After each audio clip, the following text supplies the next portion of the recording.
Assalamualaikum warahmatullahi wabarakatuh. Saya Raska Melias Ahmadi. Saya akan menjelaskan tentang kondisi ekonomi.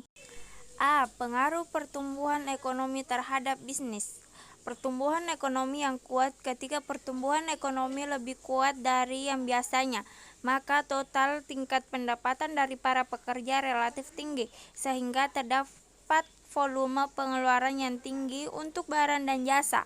Karena permintaan untuk barang dan jasa tinggi, maka perusahaan yang menjual barang dan jasa akan menghasilkan pendapatan yang lebih tinggi. Dampak dari perekonomian yang lebih kuat dapat menyebar dengan cepat antara bisnis. Manajemen waktu yang baik membuat tim bahagia. Sementara pertumbuhan ekonomi yang kuat meningkatkan pendapatan perusahaan, pertumbuhan ekonomi yang lambat mengakibatkan rendahnya permintaan akan barang dan jasa, sehingga dapat mengurangi pendapatan perusahaan. Dampak dari perekonomian yang lemah dapat menyebar dengan cepat ke seluruh bisnis. Ketika kondisi lemah, beberapa bisnis lebih terpengaruh dibanding dengan bisnis lainnya. Meskipun demikian, kebanyakan bisnis dipengaruhi secara negatif oleh kondisi ekonomi karena permintaan akan produk di hampir semua industri menurun. Pengaruh inflasi terhadap bisnis. Inflasi adalah kenaikan dalam tingkat harga barang dan jasa secara umum selama periode waktu tertentu. Tingkat inflasi dapat diestimasikan dengan mengukur persentase perubahan dalam indeks harga konsumen yang mengidentifikasi harga dari sejumlah produk konsumen seperti produk kebutuhan sehari-hari, perumahan dan bahan bakar, layanan kesehatan dan listrik. Inflasi dapat mempengaruhi beban operasi suatu perusahaan untuk menghasilkan produk dengan meningkatkan harga dari perlengkapan dan bahan baku. Inflasi yang lebih tinggi akan menyebabkan peningkatan yang lebih besar lagi dalam beban operasi suatu perusahaan. Pengaruh tingkat suku bangsa terhadap kinerja bisnis. 1. Dampak terhadap beban perusahaan. Perusahaan memantau ketat tingkat bunga karena tingkat bunga menentukan jumlah dari beban yang harus dikeluarkan bisnis jika perusahaan meminjam uang.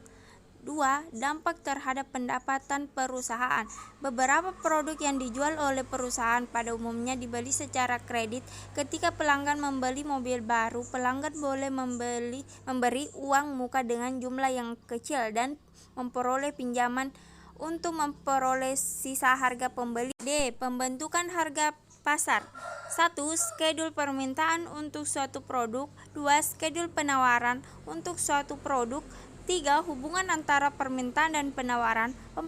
Dampak dari perubahan skedul permintaan dan penawaran. 5. Dampak dari permintaan dan penawaran terhadap tingkat harga. Faktor-faktor yang mempengaruhi harga pasar. 1. Penghasilan pelanggan. Penghasilan pelanggan menentukan jumlah produk dan jasa yang dapat dibeli oleh seorang individu. Tingkat ekonomi yang tinggi memberikan penghasilan yang lebih tinggi bagi pelanggan.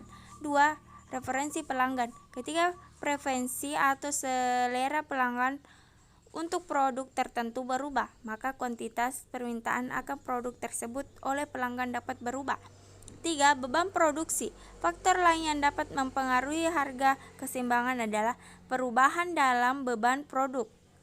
Ketika perusahaan mengeluarkan beban yang lebih rendah, maka perusahaan mau memproduksi lebih banyak pada harga berapapun. Peran pemerintah terhadap perekonomian. 3. Peran pemerintah dalam perekonomian. 1. Peran stabilisasi.